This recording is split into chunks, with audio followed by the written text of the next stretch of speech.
An African woman rescued from the slums and married into wealth by a feared Korean mafia boss discovers that safety is not the same as love. What begins as stolen glances and forbidden proximity with a member of the domestic staff becomes a fatal secret. And the most dangerous man in the city is starting to notice. She used to sleep with one eye open because the slum never rested.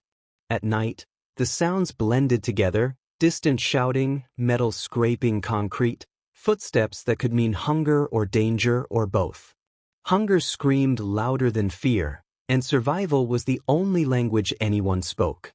She learned early that softness was a liability and silence was protection. Every morning she woke up unsure if the day would end with food or loss. Then one afternoon, a black car stopped beside her roadside stall.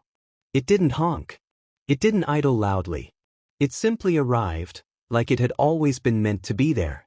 The windows were tinted, the doors opened smoothly, and men stepped out who didn't look around the way normal men did.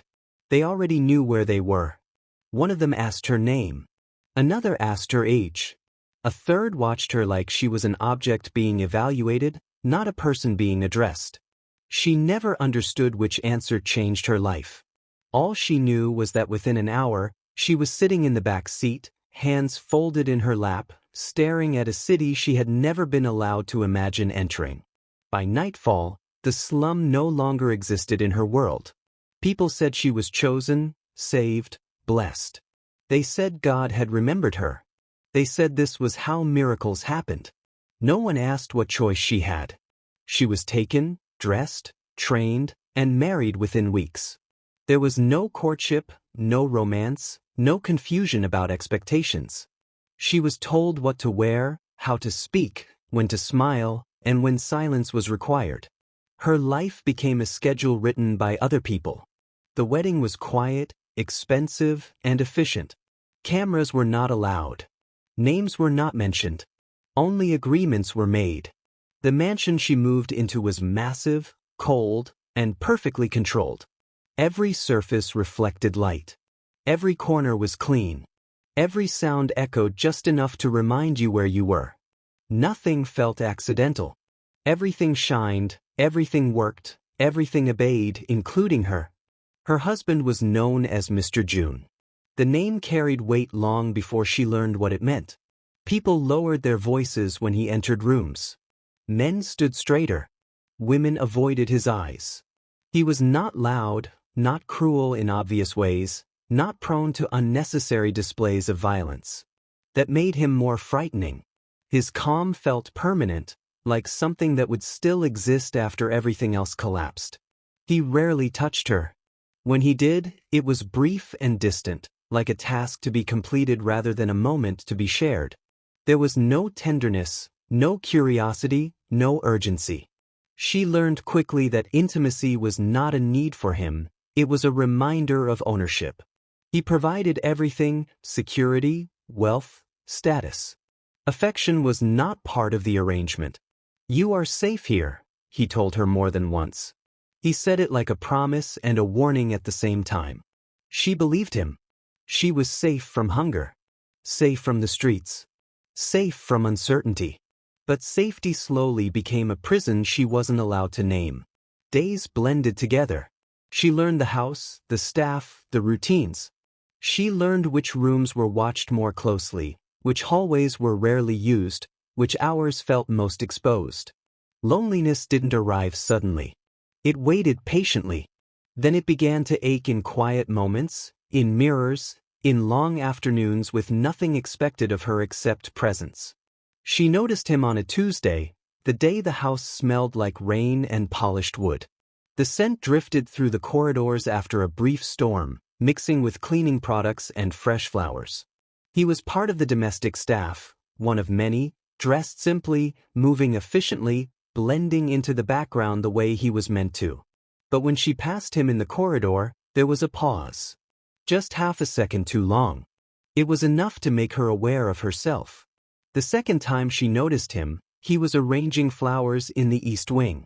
She stopped out of habit, drawn by color and symmetry. He straightened too quickly when he realized she was there and apologized immediately.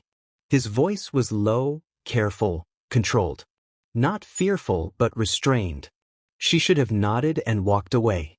Instead, she smiled. It wasn't flirtation. It wasn't intention. It was recognition, the quiet awareness of another person existing in the same emotional temperature as you. Their routines began to overlap without planning. She would pass through a space and feel that he had been there moments before. Sometimes their eyes met briefly, sometimes they didn't, but the awareness remained. A glance held a fraction too long. A silence that felt heavier than conversation. At night, beside Mr. June, she felt like furniture placed precisely where it belonged. During the day, in passing moments with someone who had nothing to gain from her, she felt briefly visible. The first real moment came near the staircase. She dropped her bracelet without realizing it. They both reached for it at the same time. Their fingers brushed. That was all. No lingering touch. No movement forward. But her breath caught unexpectedly, like her body reacted before her mind could stop it. He froze, then stepped back immediately, apologizing under his breath. Their eyes met, and in that brief connection lived danger, permission, fear, and something unspoken that neither of them dared name. That night, she did not sleep. Not because she planned anything, not because she wanted to act, but because she remembered what it felt like to feel something. Mr. June noticed before anyone else. He noticed the way her posture shifted, the way her attention drifted, the way a softness returned to her expression without invitation. "You seem different," he said one evening, watching her over his drink. "I am grateful," she replied, because gratitude was always the correct answer. He smiled calmly, unreadable. Gratitude could become something else if left unattended. And betrayal, he knew better than most, never announced itself loudly. It always began quietly. The house did not change after the staircase moment, but she did. She became aware of herself in ways she had forgotten were possible. The weight of fabric against her skin, the sound of her own footsteps in empty corridors, the way mirrors caught her reflection when she wasn't prepared. Nothing had happened, yet everything felt different, as if her body had woken up before her mind could argue. She avoided him for days. Not deliberately at first, but instinctively, like a reflex meant to protect her from something unnamed. She took longer routes through the house, lingered in rooms she rarely used, adjusted her schedule without realizing it. But avoidance only sharpened awareness. Every time she didn't see him, she noticed the absence. The house remained efficient, quiet, observant. Staff moved as they always had, heads lowered, voices controlled, routines intact. Yet she sensed a subtle shift in how people watched her, not suspicion yet, just attention. Attention was dangerous in a place like this. At night, Mr. June slept beside her without touching her. His presence was solid and immovable, like an object that belonged exactly where it was. She lay awake listening to the slow rhythm of his breathing, wondering how a man capable of such control could feel so distant. He never asked what she thought about. He never noticed when she turned away. During the day, she caught herself looking for the staff member without meaning to. Not searching, just noticing. In reflections. In peripheral vision. In moments when a room felt suddenly fuller. When she did see him, their interactions were brief and careful, eyes down, movements precise. Still, the awareness lingered, unspoken but undeniable. One afternoon, she passed through the kitchen corridor and felt it again, that presence behind her, that subtle pause that told her she wasn't alone. She didn't turn. She kept walking, heart beating faster than her steps. Behind her, she felt him stop, as if deciding whether to continue or retreat. He retreated. The garden became her refuge. It was one of the few places in the mansion where the walls felt distant and the air felt honest. She walked slowly along the paths, pretending to admire the plants while allowing her thoughts to drift where they weren't allowed. That was where she saw him again, trimming hedges with focused attention, sleeves rolled just enough to expose his forearms. She watched him without thinking. He looked up unexpectedly and met her gaze. She looked away too late. The moment stretched, not bold, not obvious, just restrained. And restraint, she realized, carried its own intensity. That evening, Mr. June arrived home earlier than usual. The shift was immediate. Guards straightened. Conversations softened. The house tightened around him like it always did. He entered the sitting room and looked directly at her, eyes sharp, observant. "You didn't eat lunch," he said. It wasn't a question. She hesitated before answering. "I wasn't hungry." He studied her face, not with concern, but with calculation. "You should take better care of yourself," he said. Care sounded like instruction, like expectation, like ownership. That night, he touched her briefly. There was no urgency, no tenderness, no curiosity. Just confirmation. She lay still, eyes open, waiting for it to end. When it did, she felt nothing but emptiness. She turned slightly away from him and stared into the darkness, wondering how loneliness could exist so clearly in a room built for comfort. The next morning, she wandered without direction and found herself in the service hallway near the storage rooms. She shouldn't have been there. She knew that. The realization came at the same time she saw him. The corridor was narrow, forcing closeness neither of them had planned. He stopped immediately. So did she. "You shouldn't be here," he said quietly. "I know," she replied. They stood there, the space between them filled with tension neither acknowledged aloud. She became acutely aware of how close he was, of the warmth radiating from him, of the way the air felt heavier in the narrow space. "I shouldn't," he murmured as if speaking to himself. She didn't move. Neither did he. Footsteps echoed from somewhere nearby. The sound snapped reality back into place. They separated instantly, stepping away as if nothing had happened, expressions composed, distance restored. But the moment lingered long after the hallway emptied. From then on, the near misses became frequent. Passing too closely in doorways. Catching each other's reflections in polished surfaces. Pauses in conversation when someone else entered the room. Nothing overt. Nothing that could be named. But the tension grew, tightening like a thread pulled too far. Mr. June began to notice. He didn't confront her.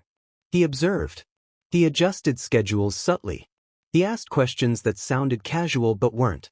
He changed staff rotations without explanation. He watched how people reacted, how they moved when they thought they weren't being seen. One afternoon, he asked her if she was happy.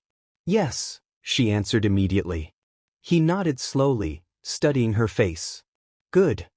The word lingered in the air longer than it should have.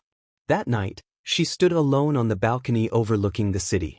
Lights stretched endlessly below, each one representing a life she would never know.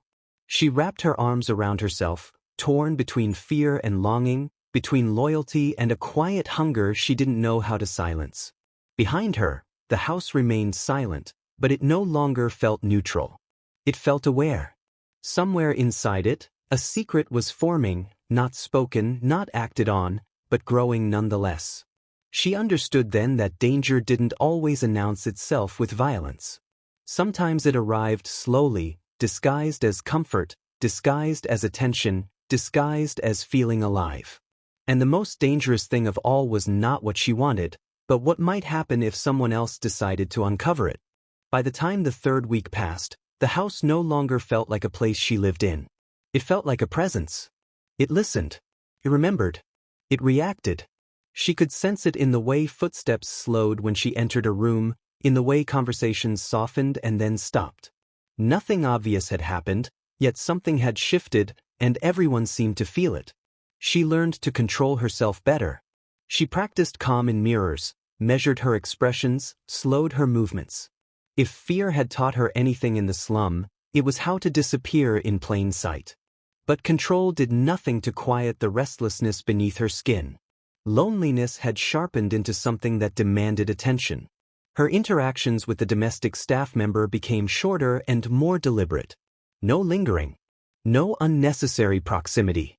Yet even restraint carried weight. A folded towel handed to her without eye contact. A door held open a moment too long. Silence that felt intentional rather than empty. One afternoon in the laundry room, the tension finally pressed too close to ignore. She had come in for a shawl she rarely wore. He was already there, sorting clean linens with practiced efficiency. The room was warm, quiet, enclosed. When he handed her the fabric, their fingers touched, not accidentally this time, not briefly. He stilled. So did she. I shouldn't, he said quietly. She didn't respond. She didn't pull away either. The moment stretched, fragile and dangerous, filled with everything they were refusing to say aloud. Her heartbeat was loud in her ears. She felt acutely aware of the distance between them, of how small it suddenly felt. Footsteps echoed in the hallway outside. They separated instantly. The shawl fell between them. He stepped back, eyes lowered. She picked it up and left without a word, hands unsteady, breath uneven. Nothing had happened, and yet something irreversible had begun. That night she dreamed differently. Not of touch, not of closeness, but of being looked at without calculation, without expectation. In the dream, someone said her name with warmth. She woke unsettled, the feeling lingering long after consciousness returned. Beside her, Mr. June slept as he always did, composed, undisturbed, distant even in rest. She turned away from him, guilt and resentment twisting together. He had saved her life. He had given her everything she was supposed to want. And yet he had never asked who she was becoming. Mr. June began changing routines more noticeably now. Dinner times shifted. Security patrols adjusted. Certain staff members were reassigned without explanation. It wasn't punishment. It was observation. He was narrowing possibilities, watching reactions, mapping behavior. At dinner one evening, he spoke casually, as if commenting on the weather. People reveal themselves when they think they are unseen. Her hand paused mid-movement. She forced herself to continue eating, aware of his eyes on her, calm and unreadable. Around the table, no one spoke. Later that week, she found the domestic staff member alone in the far end of the garden. The encounter wasn't planned, but neither of them walked away. The air between them felt heavy, charged with unspoken understanding. I think they know, he said quietly. Her chest tightened. Who? Your husband. This house. He glanced around instinctively. It's not about what we've done. It's about what they think we might. She shook her head. Nothing has happened. He looked at her steadily. That doesn't matter here. The truth of it settled heavily between them. In this world, intention was often treated the same as action. Suspicion alone could be enough. That evening, Mr. June summoned her to his study. The room smelled of leather and smoke, polished wood and quiet authority. He poured himself a drink and gestured for her to sit. You seem distracted lately, he said. I'm adjusting, she replied carefully.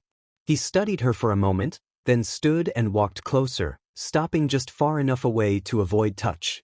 Adjustment doesn't usually look like distance. Her pulse quickened, but her face remained calm. You owe me honesty, he said softly. Yes, she answered, because denial would have been pointless and confession unthinkable. He nodded once, satisfied for now. Good. As she left the study, the weight of what she had done, and what she had not yet done, pressed down on her. She understood with clarity that frightened her. This was no longer temptation. It was no longer about loneliness or curiosity. It was about survival. Because something invisible had crossed a line, and in a house ruled by a man like Mr. June, unseen lines were often the ones that ended lives. The moment she realized she was being watched, it was already too late. It wasn't obvious at first. No confrontation, no raised voices, no accusations. Just small disruptions that felt deliberate. Guards posted where they had never stood before. Staff reassigned without explanation. Doors that were once open now closed softly behind her. The house had stopped pretending to be neutral. Mr. June no longer asked questions casually. He asked them with purpose. He watched her closely now, studying her expressions the way he studied business partners before deciding whether they were useful or disposable. He noticed how her attention drifted, how her body stiffened at certain sounds, how she paused when particular footsteps echoed through the halls. One evening, as they sat together in silence, he spoke without looking at her. Trust is fragile, he said. It breaks long before people realize it has. Her throat tightened. She said nothing. He turned to her slowly. Do you know why betrayal hurts more than loss? She shook her head. Because loss is honest, he replied. Betrayal hides.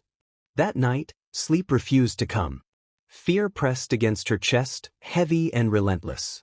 She replayed every moment, every glance, every pause, wondering which one had exposed her. She understood then that danger was no longer distant. It was present. It was active. It was closing in. The next day, she did not see the domestic staff member. At first, she told herself it meant nothing. By afternoon, the absence felt louder than his presence ever had. She searched without meaning to, her eyes scanning corridors, reflections, open spaces. He was nowhere. By evening, she knew. Mr. June summoned her to the study again. The same room. The same chair. The same calm that now felt suffocating. I don't like unanswered questions, he said. Her pulse thundered. Neither do I. He smiled faintly. Then we understand each other. He leaned back, fingers steepled. Tell me, do you believe intention matters more than action? She hesitated.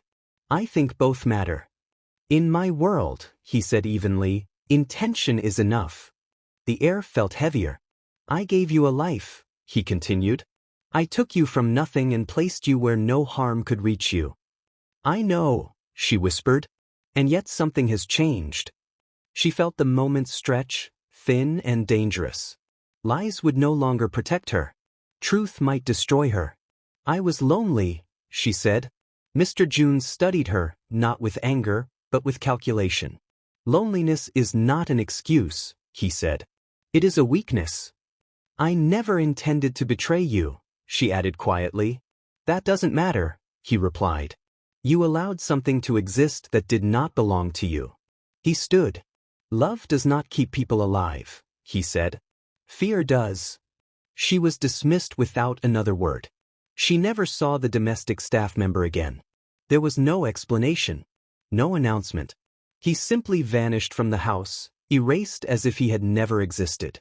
No one spoke his name. No one asked questions. The message did not need repeating. That night, she stood alone on the balcony, city lights flickering below. She finally understood the cost of the life she had been given. Safety had never been free. It had always demanded obedience. Mr. June joined her quietly, close but not touching. You will stay, he said. You will be loyal. And this will end here. She nodded.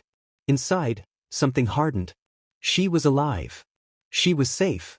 And she was changed forever. Because once you learn the price of desire in a world ruled by power, you never forget it. Some stories end with answers. This one ends with a question. If you were in her place, would you have chosen silence and survival, or would you have risked everything for a feeling that made you feel alive again? Do you think she was wrong for letting it begin, or was Mr. June wrong for believing safety could replace love? Comment below and tell us what you would have done. And if this story kept you listening, like the video, share it with someone who loves dark storytelling, and subscribe to Afro Sierra Chronicles, where every story leaves you with a choice you can't ignore.